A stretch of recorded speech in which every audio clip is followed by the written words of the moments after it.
Hello, and welcome back to Storytime. Today we will be reading The Hounds of Baskerville, Chapter 12, entitled Death on the Moor.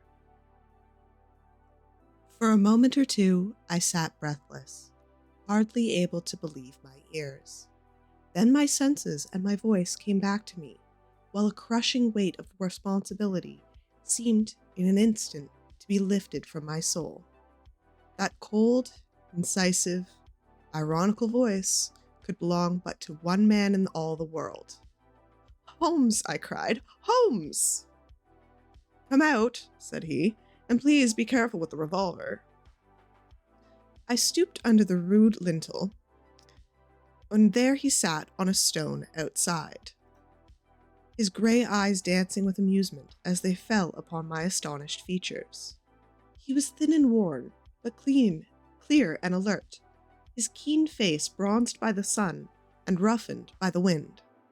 In his tweed suit and cloth cap, he looked like any other tourist upon the moor, and he had contrived, with the cat-like love of personal cleanliness which was one of his characteristics, that his chin should be as smooth and his linen as perfect as he were in Baker Street.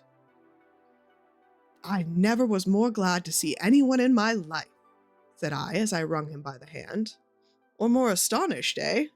Well, I must confess to it. The surprise was not all on one side, I assure you. I had no idea that you found my occasional retreat, still less that you were inside it, until I was within 20 paces of the door. My footprint, I presume? No, Watson, I fear that I could not undertake to recognize your footprint amid the 1,000 footprints in the world. If you seriously desire to deceive me, you must change your tobaccoist. For when I see a stub of a cigarette marked Bradley, Oxford Street, I know that my friend Watson is in the neighborhood. You will see it there beside the path. You threw it down, no doubt, in that supreme moment when you charged into the empty hut." "Exactly." "I thought as much, and knowing your admirable tenacity, I was convinced that you were sitting in ambush, a weapon within reach, waiting for the tenant to return. So you actually thought that I was the criminal?" "I did not know who you were, but I was determined to find out." "Excellent, Watson. And how did you localize me? You saw me, perhaps, on the night of the hunt of the convict, when I was so imprudent to allow the moon to rise behind me?" "Yes, I saw you then." "And have no doubt searched all the huts until you came across this one?" "No, your boy had been observed, and that gave me a guide where to look." "The old gentleman with the telescope, no doubt. I could not have made it out at first when I saw the light flashing upon the lens." He rose and peeped into the hut. "Ha, I see that Cartwright has brought up some supplies. What's this paper? Oh, so you've been to Coombe Tracy, have you?" "Yes." "To see Miss Laura Lyons?" "Exactly." "Well done. Our researches have evidently been running in parallel lines, and when we unite our results, I shall expect that we shall have fairly full knowledge of the case." "Well, I am glad from my heart that you are here, for indeed the responsibility and the mystery were becoming too much for my nerves. But how in the name of wonder did you come here, and what have you been doing? I thought you were in Baker Street, working on that case of the blackmailing." "That is what I wished you to think of me." "Then you use me, and yet do not trust me," I cried with some bitterness. "I think that I have deserved better at your hands, Holmes." "My dear fellow, you have been invaluable to me in this case as in many other cases, and I beg that you will forgive me if I have seemed to play a trick upon you. In truth, it was partly for your own sake that I did it, and it was my appreciation of the danger which you ran which led me to come down and examine the matter for myself. Had I been with Sir Henry and you, it is confident that my point of view would be the same as yours, and my presence would have warned our very formidable opponents to be on their guard. As it is, I have been able to get about, and I could not possibly have done so if I had been living in the hall. And I remain an unknown factor in the business, ready to throw in all my weight at a critical moment. But why keep me in the dark? For you to know could not have helped us, and it might have possibly led to my discovery. You would have wished to tell me something, or in your kindness, you would have brought me out some comfort or another, and so an unnecessary risk would have been run. I brought Cartwright down with me. You remember the little chap at the express office, and he has seen after my simple wants, a loaf of bread and a clean collar. What does a man want more? He has given me an extra pair of eyes upon a very active pair of feet, and both of which have been invaluable. Then my reports have all been wasted. My voice trembled as I recalled the pains and the pride with which I had composed them. Holmes took a bundle of papers from his pocket. Here are your reports, my dear fellow, and very well thumbed, I assure you. I made excellent arrangements, and they only delayed 1 day upon their way. I must compliment you exceedingly upon the zeal and the intelligence which you have shown over the extraordinarily difficult case. I was still rather raw over the deception which had been practiced upon me, but the warmth of Holmes's praise drove the anger from my mind. I felt also in my heart that he was right in what he said, and that it was really best for our purpose that I should not have known that he was out upon the moor. That's better, said he, seeing the shadow rise from my face. And now, tell me the result of your visit to Mrs. Laura Lyons. It was not difficult for me to guess that it was to see her that you had gone, for I am always aware that she is the one person in Coombe Tracy who might have been of service to us in this matter. In fact, if you had not gone today, it is exceedingly probable that I should have gone tomorrow. The sun had set, and dusk was settling over the moor. The air had turned chill, and we withdrew into the hut for warmth. There, sitting together in the twilight, I told Holmes of my conversation with the lady. So interested was he that I had to repeat some of it twice before he was satisfied. This is most important, said he when I had concluded. It fills up a gap which I had been unable to bridge in this most complex affair. You are aware, perhaps, that a close intimacy exists between this lady and the man Stapleton? I did not know of a close intimacy. There could be no doubt about the matter. They meet, they write, there's a complete understanding between them. Now, this puts a very powerful weapon into our hands. If only I could use it to detach his wife. His wife? I'm giving you some information now in return for all that you have given me. The lady who passed here as Miss Stapleton is in reality his wife. Good heavens, Holmes! Are you sure of what you say? How could he have permitted Sir Henry to fall in love with her? Sir Henry's falling in love could do no harm to anyone except Sir Henry.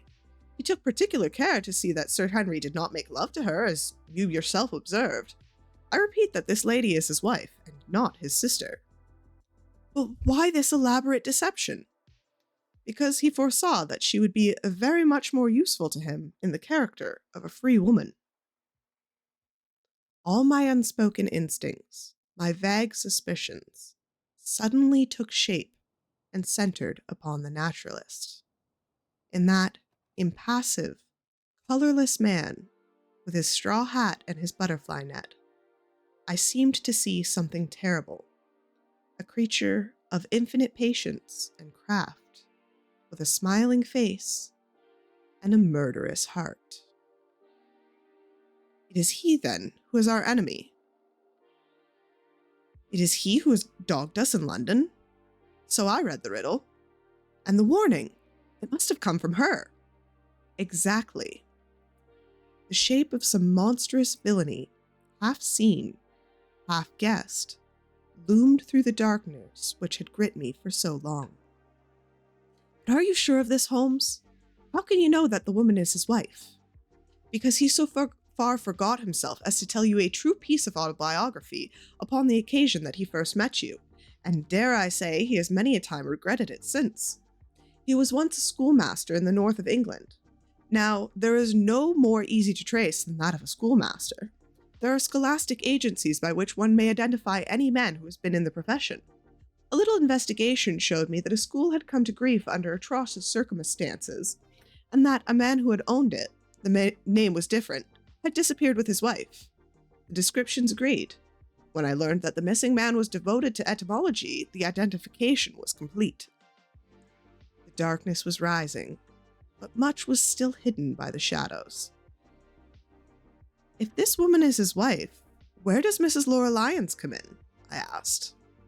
That is one of the points upon which your own researches have shed a light. Your interview with the lady has cleared up the situation very much. I had not known about the projected divorce between herself and her husband. In that case, regarding Stapleton as an unmarried man, she counted no doubt upon becoming his wife. And when she is undeceived, why then we may find the lady of service. Must be our first duty to see her, both of us, tomorrow. Don't you think, Watson, that you are away from your charge rather long? Your place should be at Baskerville Hall. The last red streaks had faded away in the west, and night had settled upon the moor. A few faint stars were gleaming in the violet sky. One last question, Holmes, I said as I rose. Surely there is no need of secrecy between you and me.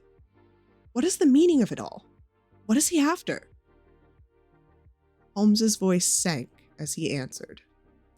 It is murder, Watson. Refined, cold-blooded, deliberate murder. Do not ask me for particulars. My nets are closing about him, even as his are upon Sir Henry, and with your help, he is already almost at my mercy. There is but one danger which can threaten us. It is that he should strike before we are ready to do so. Another day, 2 at most, and I'll have my case complete. But, until then, guard your charge as closely as ever a fond mother watched her ailing child. Your mission today has justified itself, and yet I could almost wish that you had not left his side. Hark! A terrible scream, a prolonged yell of horror and anguish, burst upon the silence of the moor. A frightful cry which turned the blood to ice in my veins. Oh my God, I gasped. What is it? What does it mean? Holmes had sprung to his feet, and I saw his dark, athletic outline at the door of the hut, his shoulders stooping, his head thrust forward, his face peering into the darkness. Hush, he whispered. Hush! The cry had been loud on account of its vehemence, but it had pealed out from somewhere far off on the shadowy plain. Now it burst upon our ears, nearer, louder, more urgent than before.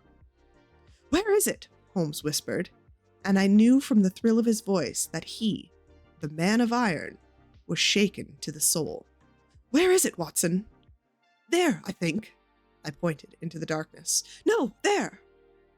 Again, the agonized cry swept through the silent night, louder and much nearer than ever. A new sound mingled with it, a deep, muttered rumble, musical and yet menacing, rising and falling like a low, constant murmur of the sea. The hound! Cried Holmes. Come, Watson, come! Great heavens, if we are too late! He had started running swiftly over the moor, and I had followed at his heels. But now, from somewhere among the broken ground immediately in front of us, there came one last despairing yell, and then a dull, heavy thud. We halted and listened. Not another sound broke the heavy silence of the windless night.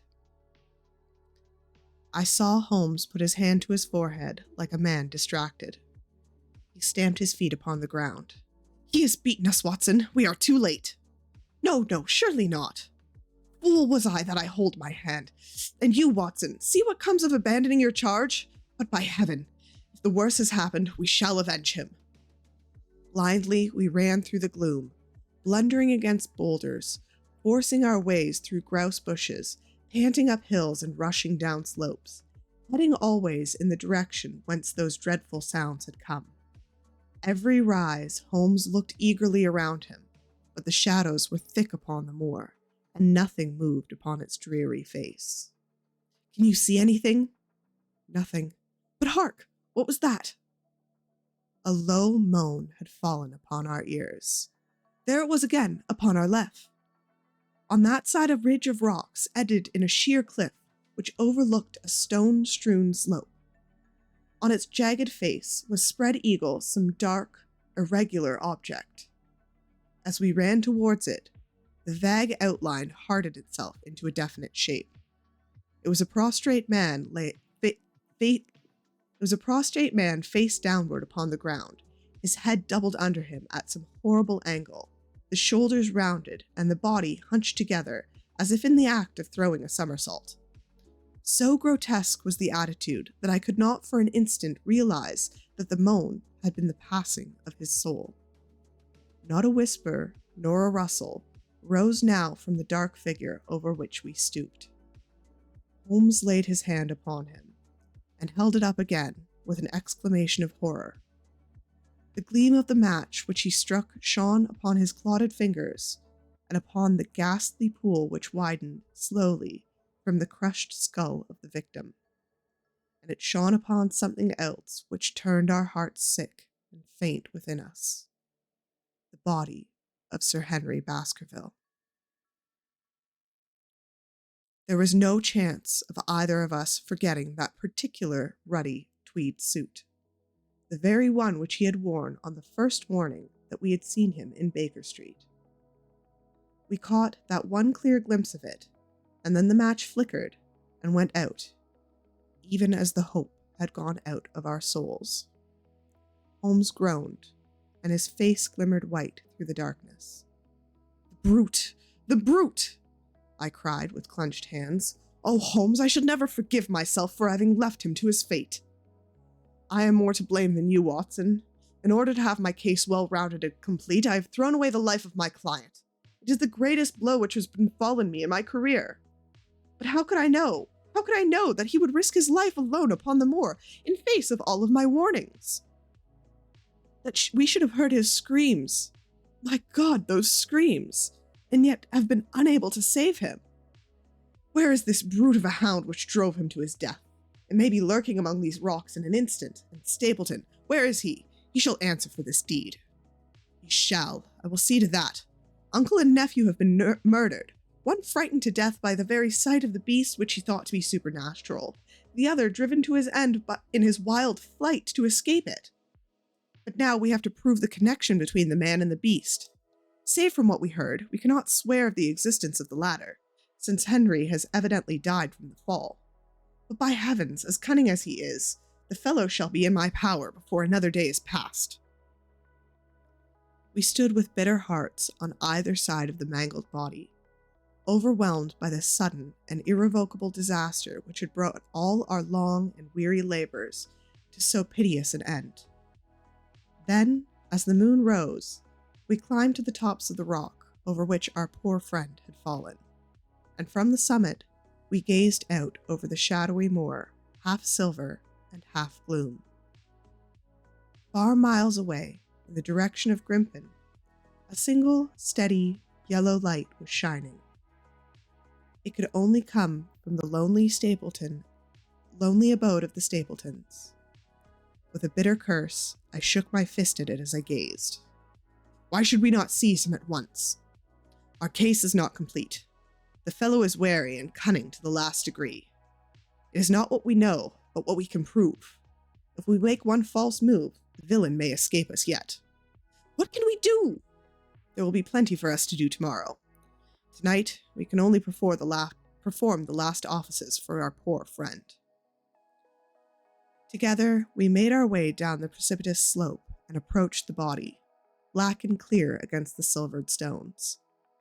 The agony of those contoured limbs struck me with a spasm of pain and blurred my eyes with tears. "We must send for help, Holmes. We cannot carry him all the way to the hall. Good heavens, are you mad?" He had uttered a cry and bent over the body. Now he was dancing and laughing and wringing my hand. Could this be my stern, self-contained friend? These were hidden fires, indeed. A beard! A beard! The man has a beard! A beard? It is not the baronet. It is... Why, it's my neighbor, the convict!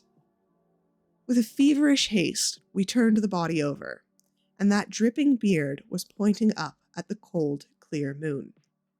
There could be no doubt about the beetling forehead, the sunken animal eyes. It was indeed the same face which had glared upon me from the light of the candle over the rock, the face of Selden, the criminal. Then, in an instant, it was all clear to me. I remembered how the baronet had told me he had handed his wardrobe over to Barrymore. Barrymore had passed it on in order to help Selden in his escape. Boots, shirt, cap, it was all Sir Henry's. The tragedy was still black enough, but this man had at least deserved death by the laws of his country. I told Holmes how the matter stood, my heart bubbling over with thankfulness and joy. "Then the clothes have been the poor devil's death," said he. "It is clear enough that the hound has been laid on some article of Sir Henry's, the boot which was abstracted at the hotel in all probability, and so ran this man down, There is one very singular thing, however. How came Selden, in the darkness, to know that the hound was on his trail? He heard him. To hear a hound upon the moor would not work a hard man like this convict into such a paroxysm of terror that he would risk recapture by screaming wildly for help. By his cries, he must have run a long way after he knew that the animal was on his track. How did he know? A greater mystery to me is why this hound, presuming all of our conjectures are correct, I presume nothing. Well then, why this hound should be loose tonight? I suppose that it does not always run loose upon the moor. Stapleton would not let it go unless he had reason to think that Sir Henry would be there. My difficulty is the more formidable of the two, for I think we shall very shortly get an explanation to yours, where mine will remain forever a mystery.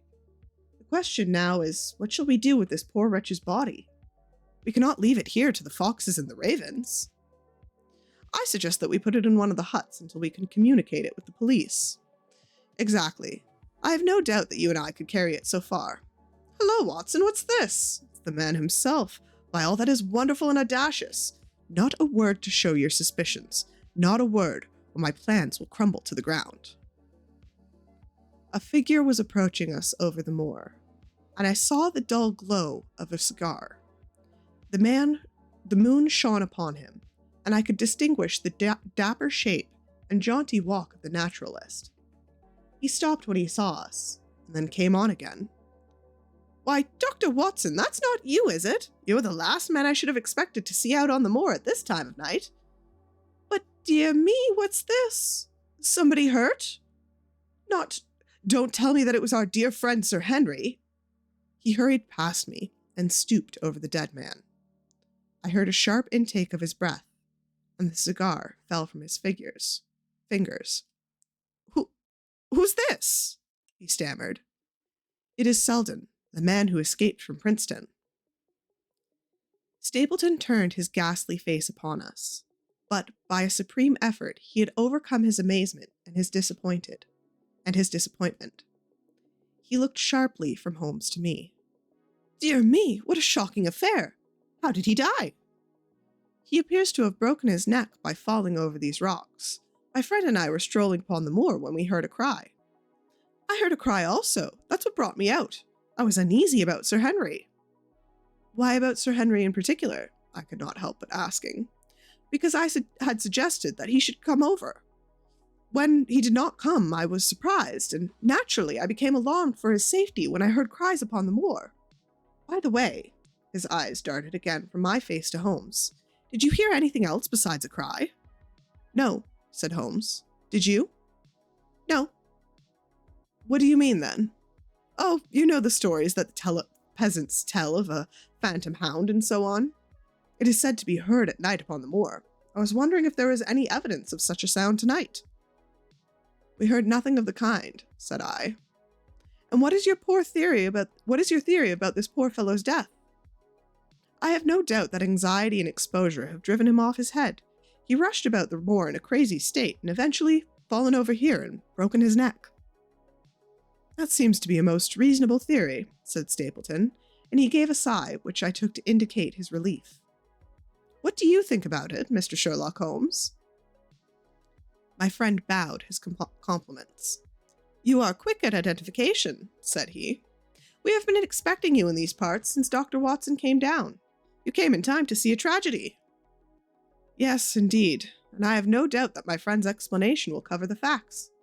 I will take an unpleasant remembrances back to London with me tomorrow. Oh, you return tomorrow? That is my intention.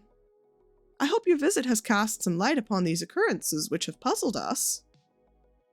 Holmes shrugged his shoulders. One cannot always have the success for which one hopes. An investigator needs facts and not legends or rumors. This has not been a satisfactory case. My friend spoke in his frankest and most unconcerned manner. Stapleton still looked hard at him. Then he turned to me. I would suggest carrying this poor fellow to my house, but it would give my sister such a fright that I do not feel justified in doing it. I think that if we put something over his face, he'll be safe until morning. And so it was arranged. Resisting Stapleton's offer of hospitality, Holmes and I set off to Baskerville Hall, leaving the naturalist to return alone. Looking back, we saw the figure moving slowly away over the broad moor, and behind him, that one black smudge on the silvered slope which showed where the man was laying who had come so horribly to his end. And that is the end of Chapter 12. I hope that you've enjoyed it and that you will join us shortly for Chapter 13. Goodbye.